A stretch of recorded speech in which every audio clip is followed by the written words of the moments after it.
Hello everybody, कैसे हैं आप सभी। I hope you all are good. So इसमें मैं SBI clerk mains result date के बारे में बताने जा रही हूँ। कुछ भी अंदाज़ा नहीं लगाने वाली हूँ, पूरे सिनेरियो और पूरा मैं डिटेल में हर एक चीज़ का एक सिनेरियो लेकर के आई हूँ और एनालाइज करने के बाद ये मैं बता रही हूँ कि हमारा जो रिज़ल्ट है एसबीआई क्लर्क मेंस का वो कब तक में आएगा और क्या है उसका रिज़ल्ट डेट क्या हो सकती है। तो ये सब चीज़ें मैं बताने जा रही हूँ। आई होप कि आप सभी ने मेरी जो last SBI clerk mains expected cut off जो है वो देखा होगा और बहुत से लोगों ने उसे पसंद भी किया है उस वीडियो को। So thank you to all, क्योंकि मैं हमेशा भी, चाहे वो एक्सपेक्टेड कट ऑफ हो चाहे वो कुछ भी हो, बिना एनालिसिस बिना किसी चीज़ के ऐसे ही मैं नहीं बोलती हूँ। आप मेरी प्रीवियस वीडियोस भी देख सकते हैं और जो एक्सपेक्टेड कट ऑफ बताइए और आप उसके हिसाब से जो भी कट ऑफ्स आई हैं तो आप उनको चेक भी कर सकते हैं कि कैसा क्या रहा है। और अभी जो है, अभी भले ही बहुत सारे लोग मेरी उस वीडियो में, कुछ अच्छे लोग भी होते हैं, कुछ अच्छे लोग नहीं, अच्छे कमेंट भी करते हैं कुछ लोग, कुछ ख़राब कमेंट भी करते हैं, लेकिन जो एक दो लोगों ने उस वीडियो में बोला कि नहीं हमारी तो चलो वो तो चलता ही रहेगा, सबको अपनी शिफ्ट टफ लगती है, सबका है। मैंने उसमें पूरा डिटेल में बताया हुआ है कि कौन सी शिफ्ट के कितने कौन सा सब्जेक्ट कौन सा सेक्शन टफ था, पूरा एनालाइज करके कि कितने अटेम्प्ट अगर आप करते हैं तो आपका चांसेस है, सब कुछ बता रखा है, तो आप उसे देख सकते हैं।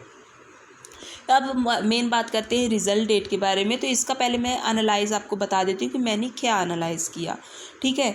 तो सबसे पहले हम बात कर लेते हैं कि जो अब नेक्स्ट एग्ज़ाम हमारा एसबीआई क्लर्क का है वो हमको पहले ही पता लग चुका है अकॉर्डिंग टू द सोर्सेज भी कौन, आकाश यादव सर। तो उनके हिसाब से क्या है कि हमारा जो एसबीआई प्योर क्लर्क का एग्ज़ाम है वो अगस्त में है ना, यही है। तो इसका मतलब यही है कि हमारा जो नेक्स्ट एसबीआई क्लर्क और पीओ का नोटिफिकेशन है वो आई थिंक हमारा जुलाई के मंथ में आ जाना चाहिए नोटिफिकेशन। जब नोटिफिकेशन आएगा फॉर्म फिलअप में 15-20 दिन, फिर उसके बाद एडमिट कार्ड वगैरह आता है, तो ऐसे में तो जुलाई के मंथ में नोटिफिकेशन आना चाहिए। तो अगर नेक्स्ट वैकेंसी जो आएंगी, नेक्स्ट हमारा नोटिफिकेशन आएगा, तो इसका मतलब यही तो होता है ना कि हमारा जो प्रीवियस जो एग्ज़ाम है, प्रीवियस जो सेशन है वो कंप्लीट हो तभी तो नेक्स्ट सेक्शन का स्टार्ट करेंगे ना। ऐसे तो नहीं है कि अभी वो वही एग्ज़ाम चल रहे हैं, उसी का रिज़ल्ट नहीं आया और नेक्स्ट नोटिफिकेशन निकाल दें, ऐसे तो नहीं होगा।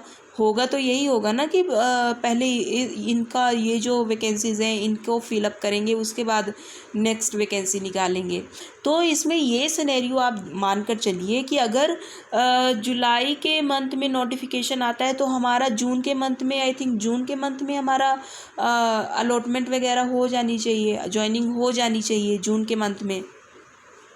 तो अगर जून के मंथ में ज्वाइनिंग हो जानी चाहिए, ज्वाइनिंग चलो ना हो, ये मान लो कि ये क्या बोलते हैं, आपका डॉक्यूमेंट वेरिफिकेशन वगैरह ये सब चीज़ें हो जाए, ज्वाइनिंग चलो जुलाई में ही कर दें, कोई बात नहीं है, लेकिन ये सब चीज़ें हो जानी चाहिए। तो इसका तो मतलब यही होता है ना कि हमारा रिज़ल्ट जो वो मई के मंथ में आना चाहिए। आप पूरा सिनेरियो समझने की कोशिश करिए। मेरा कहने का मतलब यही है कि अगर अगस्त के मंथ में नेक्स्ट सेशन का एग्ज़ाम होगा एसबीआई क्लर्क का, तो उसका मतलब यही होता है ना कि जो पिछले सेशन का, जो अभी फ़िलहाल जो एसबीआई क्लर्क मेंस हुआ है, तो उसका रिज़ल्ट वगैरह आ जाना चाहिए और डॉक्यूमेंट वेरिफिकेशन ये सब चीज़ें हो जानी चाहिए। ये सब चीज़ें होने के बाद फिर नेक्स्ट एग्ज़ाम का नोटिफिकेशन निकले, ऐसा ही तो होना चाहिए ना।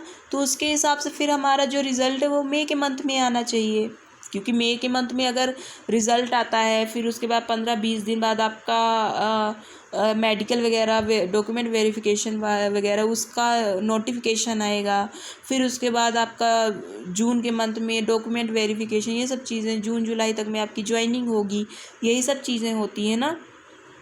तो इसके हिसाब से हमारा मई के मंथ में रिज़ल्ट आना चाहिए। अब मई के मंथ में कब तक में रिज़ल्ट आना चाहिए, मेरे हिसाब से अगर मैं अगर बोलूँ आप सभी को, मेरे हिसाब से जो एक्सपेक्टेड रिज़ल्ट डेट है वो आपकी होनी चाहिए first week of May. First week of May में हमारा रिज़ल्ट आ जाना चाहिए SBI क्लर्क मेंस का। लेकिन अगर फर्स्ट वीक ऑफ मई में नहीं आता है तो सेकंड वीक ऑफ मई में तो कंफर्म ही आ जाना चाहिए। मेरे हिसाब से मुझे यही लगता है रिज़ल्ट आने के चांसेस आपके फर्स्ट 15 डेज़ में, और फर्स्ट वीक में मुझे ज़्यादा चांसेस इसलिए लग रहे हैं क्योंकि नेक्स्ट नोटिफिकेशन का भी हमको पता लग गया है कि नेक्स्ट एग्ज़ाम कब तक में होगा, ये सब चीज़ों के बारे में पता लग गया है अगर, तो हमारा तो यही एक सिनेरियो के हिसाब से यही अंदाज़ा लग रहा है। क्योंकि देखिए अगर लास्ट ईयर का माने तो लास्ट ईयर एग्ज़ाम हमारा जो रिज़ल्ट है वो क्यों लेट हुआ था, वो इसलिए क्योंकि कुछ जगह पर एग्ज़ाम होना बाकी रह गया था, एक पर्टिकुलर एरिया में एग्ज़ाम होना बाकी रह गया था, ठीक है, इस वजह से रिज़ल्ट लेट हुआ था। अब कोई बोल रहा है इलेक्शन की वजह से ये सब चीज़ें, लेकिन ड्यू टू इलेक्शन कभी भी, क्योंकि IBPS SBI का हमेशा यही है कि चाहे त्यौहार ही क्यों ना हो, चाहे इलेक्शन हो, कुछ भी हो, लेकिन एग्ज़ाम वगैरह जो हैं वो कभी भी डिले नहीं होते इन सब चीज़ों की वजह से। एक्चुअल जो रीज़न था वो यही था कि मतलब एक दो जगह पर एग्ज़ाम नहीं हो पाया था मेंस का, तो उसका एग्ज़ाम जब कंडक्ट कराया, तो जब last exam I think conduct करवाया था, तो भले ही कुछ लोगों का एग्ज़ाम 2 महीने 3 महीने पहले हो गया था, उनको लग रहा है कि 2-3 महीने लग गए थे रिज़ल्ट आने में, लेकिन कुछ जगह पर एग्ज़ाम कंडक्ट नहीं हुआ था मेंस का, उसकी वजह से रिज़ल्ट लेट हुआ था। कि जब वहाँ का, क्योंकि नोटिफिकेशन साथ में आए थे, तो ऐसा तो नहीं हो सकता कि जिनका एग्ज़ाम हो गया था उनका पहले रिज़ल्ट आ जाए और जिनका एग्ज़ाम नहीं हुआ था उनका बाद में आए। तो इसी कारण से क्या हुआ था कि रिज़ल्ट में डिले हुआ था।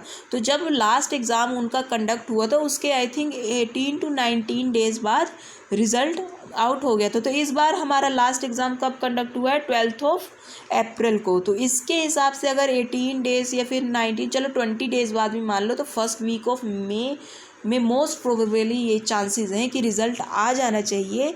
और आप भी कमेंट कर कर बताइएगा कि क्या मेरा सिनेरियो, मेरा जो एनालिसिस है वो सही है कि नहीं, आपको कोई राय या फिर क्या है जो भी है, और आप अपने अटेम्प्ट ज़रूर बताइएगा।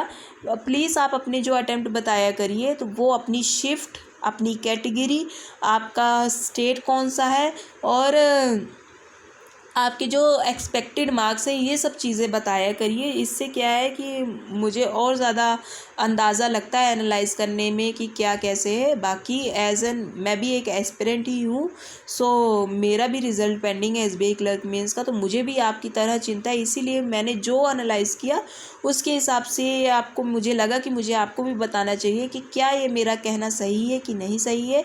आप ज़रूर कमेंट कर कर बताइएगा। सो यही बात थी, और आगे जो भी कुछ अगर नोटिफिकेशन आता है, कुछ भी आता है, तो उसके बारे में मैं ज़रूर से ज़रूर बात करूँगी आप सभी से। सो थैंक यू ऑल।